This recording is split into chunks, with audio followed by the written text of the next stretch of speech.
Salam saudara-saudari dalam nama Tuhan Yesus. Saya sedang membaca satu buku yang sangat menginspirasi bagi saya pribadi. Buku ini Kehidupan Yesus. Dalam buku ini tak ada seorang pun, baik yang hidup ataupun yang sudah mati, yang memiliki dampak yang seperti Yesus alami selama di dunia ini. Ia adalah pusat dari sejarah manusia. Buku ini dibagi menjadi 4 bagian. Yesus datang ke dunia, Yesus di tengah banyak orang, penderitaan Kristus, dan Yesus membawa pengharapan. Mengapa Yesus begitu berpengaruh kepada berbagai generasi? Kenapa begitu banyak orang yang menjadi pengikutnya? Melalui buku ini Anda dapat mengetahui jawabannya. Dan buku ini juga dapat dibaca oleh anak-anak, selain hardcover juga full color. Dan tentunya saya yakin buku ini akan menginspirasi bagi Anda. Ada juga buku untuk pendalaman Alkitab dari Kejadian sampai Wahyu, buku untuk keluarga, buku untuk anak muda, dan berbagai macam buku kesehatan. Anda dapat mendapatkan semua buku ini dengan memesan melalui saya, melalui nomor yang tertera di bawah ini. Terima kasih, Tuhan memberkati. Pandanglah pada Yesus, lihat wajahnya yang mulia, dan lenyaplah kesenangan dunia dalam terang kemuliaan-Nya.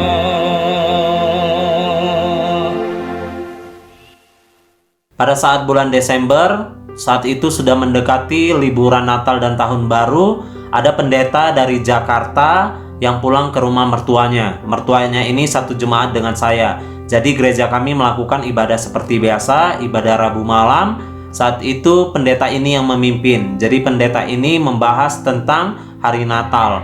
Jadi di situ setelah kami diskusi, saya memberikan masukan atau komentar dari satu buku.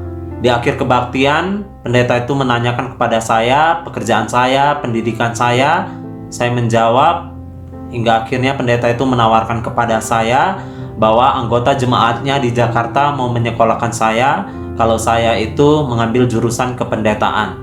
Saya di situ tersenyum dan menolak secara halus. Saya katakan, saya tidak layak menjadi seorang pendeta. Baru pendeta itu kembali tersenyum kepada saya.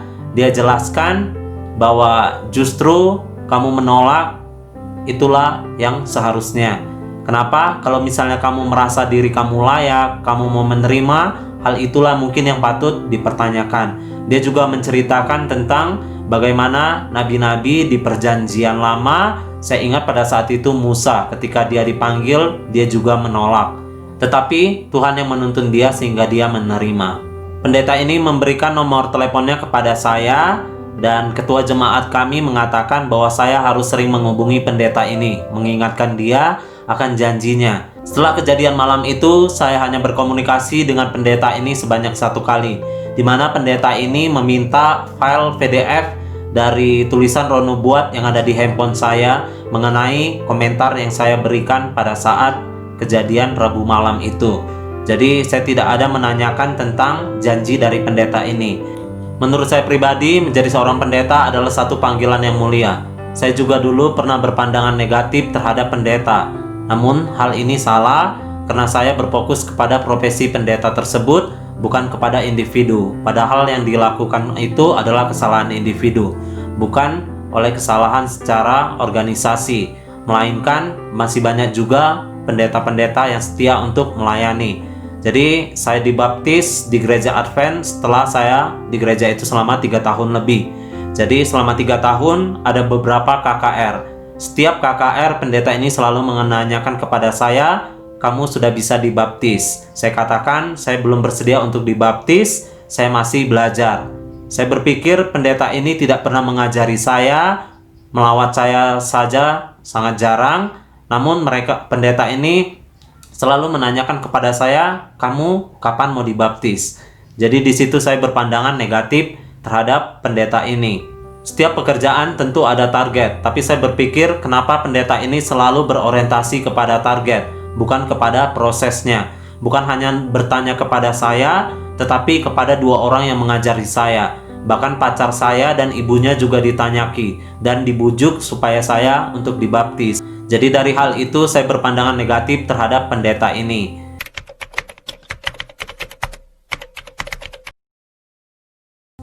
Hingga akhirnya pendeta jemaat saya pada saat itu membantu saya untuk bekerja di Rumah Sakit Advent Medan. Di Rumah Sakit Advent Medan ini saya bekerja selama 6 bulan di bagian staf rekam medis di bagian admission. Sebelum bekerja di Rumah Sakit Advent Medan, saya sudah putus dengan orang yang mengenalkan saya kepada Yesus. Pada saat saya bekerja, saya dikenalkan dengan seorang wanita dari Serang, Banten. Di situ dia adalah Advent dari sejak lahir. Jadi saya dikenalkan dengan wanita ini hingga akhirnya kami jadian.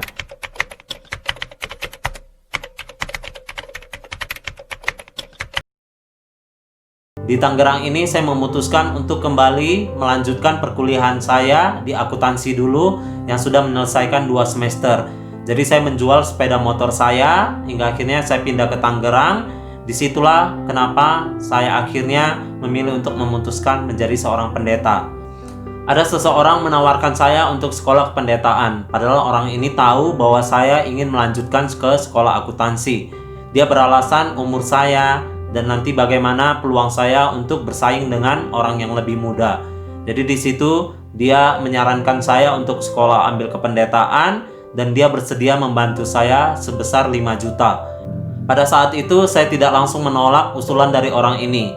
Saya katakan kepada dia, beri saya kesempatan untuk berdoa karena bukan dia yang orang pertama yang menawari saya sekolah kependetaan. Dia adalah orang kedua.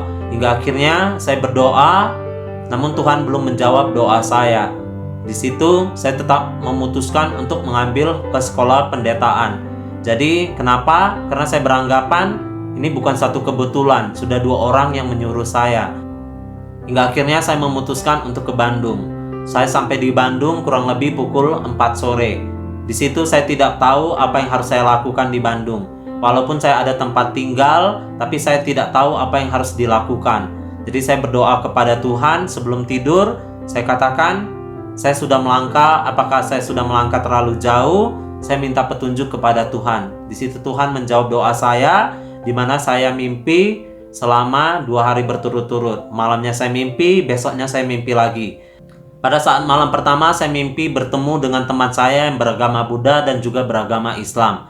Pada saat malam kedua saya berjumpa lagi dengan yang beragama Buddha. Di situ kami mengobrol, saya tanya alasan dia kenapa dia bisa di situ dan di situ saya menyimpulkan bahwa mungkin ini petunjuk atau pertanda daripada Tuhan. Hingga akhirnya saya tahu posisi di tempat mimpi saya itu di samping chapel. Padahal saya belum pernah pergi ke Unai.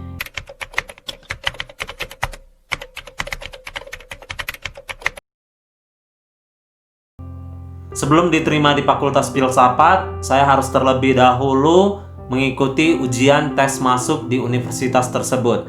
Lalu saya harus mengikuti ospek dan juga harus diadakan interview khusus di jurusan filsafat.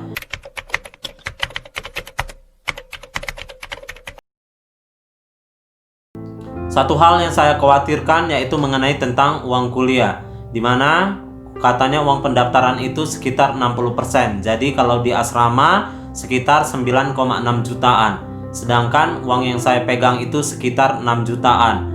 5 juta dari dikasih orang yang untuk pendaftaran uang kuliah. Sedangkan hasil sepeda motor saya yang saya jual dulu itu dipinjam sebagian oleh kakak saya.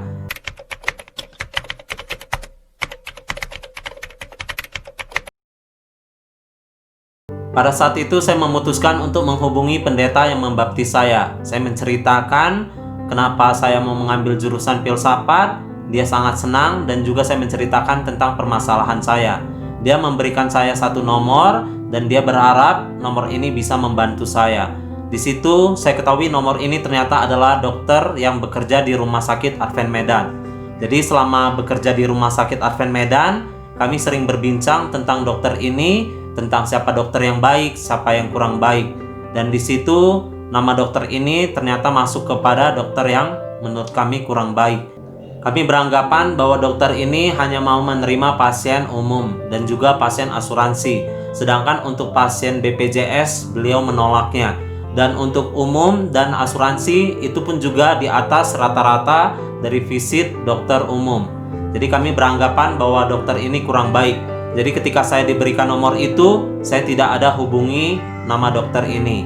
Saya coba hubungi dokter lain, di situ juga tidak ada respon. Saya teringat tentang janji dulu pendeta yang pernah menawari saya.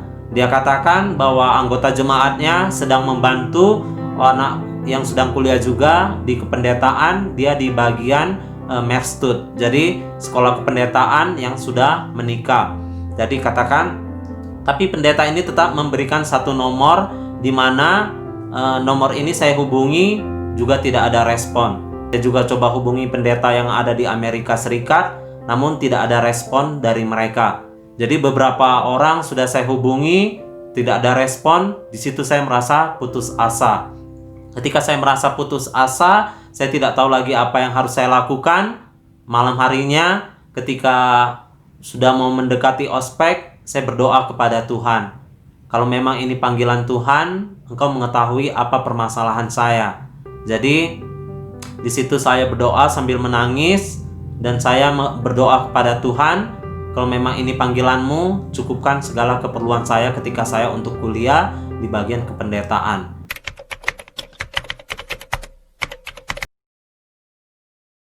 Besok paginya saya terbangun dan saya teringat akan nomor yang diberikan oleh pendeta yang membaptis saya. Saya coba hubungi dokter ini tidak mengenali saya. Mungkin saya di rumah sakit hanya beberapa kali jumpa dengan dokter ini. Jadi dia menyuruh saya untuk menjumpai orang kepercayaannya yang bekerja di UNAI. Jadi dia hanya memberitahu namanya saja. Saya tidak diberitahu nomornya. Saya mencoba mencari tahu orang kepercayaan dari dokter ini melalui pacar saya, di mana pacar saya memiliki teman yang sedang kuliah di UNAI. Ketika saya sudah mengetahui informasi tentang orang kepercayaan dari dokter ini, di situ yang saya dapatkan adalah tentang hal-hal lebih banyakkan kepada hal yang negatif. Tetapi saya tidak putus asa, saya coba menjumpai orang ini. Jadi ketika saya jumpai, sorenya saya datang ke rumahnya, itu dia belum pulang dari pekerjaannya. Dikatakan sama omanya, malamnya saja kamu datang lagi. Malam harinya saya memutuskan untuk ke rumahnya. Jadi ketika saya sampai di depan rumahnya, dia mengizinkan saya masuk dan saya dipersilakan untuk duduk. Ketika saya duduk, dia langsung memberikan 3 pertanyaan kepada saya. Kamu siapa? Dari mana? Dan kesini mau ngapain? Saya menjelaskan apa adanya dan saya menjelaskan bahwa saya disuruh oleh dokter. Dia juga menanyakan kepada saya tujuan saya mau menjadi pendeta dan apakah saya benar serius untuk menjadi seorang pendeta. Saya jawab apa adanya dan dia terakhir dia tanyakan kepada saya, kamu yakin sudah hubungi dokter? Saya katakan iya, saya sudah hubungi dokter. Dia katakan lagi, namun kenapa dokter itu tidak memberitahukan informasi saya kepada saya? Kenapa kamu datang dari jauh-jauh tetapi dokter itu tidak ada kasih informasi kepada saya? Di situ pun saya heran. Saya tidak tahu mau ngomong apa, hingga akhirnya dia melihat jam. Dia melihat jam dan dia melihat handphone, dia seperti mau menghubungi dokter ini. Jadi ketika dia mau menghubungi dokter ini, dengan polosnya saya memberikan tawaran kepada ibu ini. Kalau ibu mau nelpon, saya ada telepon gratis.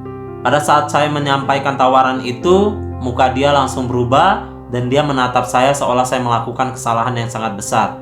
Dia katakan, ini di Bandung, bukan di Medan. Kamu harus bisa menyesuaikan diri.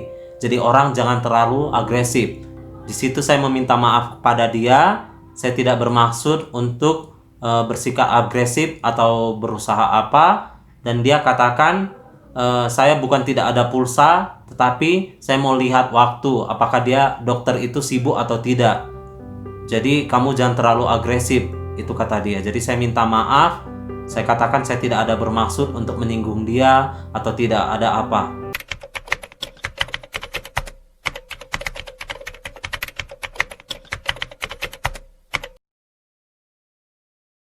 Sangat kemungkinan kecil saya diterima untuk disponsori oleh dokter tersebut. Jadi saya pulang dan saya beranggapan bahwa ternyata saya telah salah menafsirkan mimpi itu dan saya telah melangkah terlalu jauh. Namun saya tetap melakukan pendaftaran, saya tetap ospek. Sambil ospek, saya menunggu kabar dan saya jumpai ke kantor ibu itu, dan ibu itu katakan kalau kamu mau disponsori ada beberapa syarat. Dia menjelaskan syarat-syaratnya, dan disitulah saya sangat senang. Ternyata dokter ini mau membantu sponsor saya. Jadi saya sudah menyelesaikan 3 semester. 3 semester itu di asrama yang biayanya 16 jutaan, dan 1 semester yaitu semester 4 yang lalu saya sendiri yang memutuskan untuk di luar asrama untuk meringankan uang kuliah. Karena saya tahu bahwa ternyata dokter ini sedang menguliakan anaknya untuk mengambil dokter spesialis. Jadi ada 2 anaknya sedang dikuliakan, di dua-duanya di dokter spesialis. Dan saya adalah orang ketiga yang disponsori oleh dokter ini.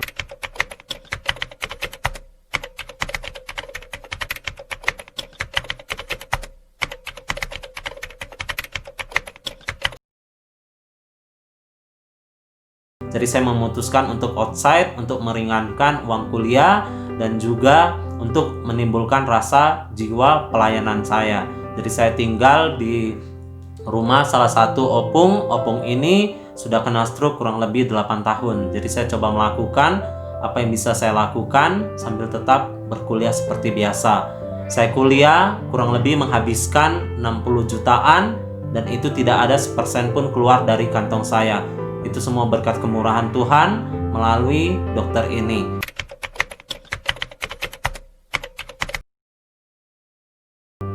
Ada beberapa hal yang ingin saya sampaikan. Poin yang pertama, dimana ketika kita merasa mampu, kita merasa bisa, saat itu kuasa Tuhan tidak bekerja.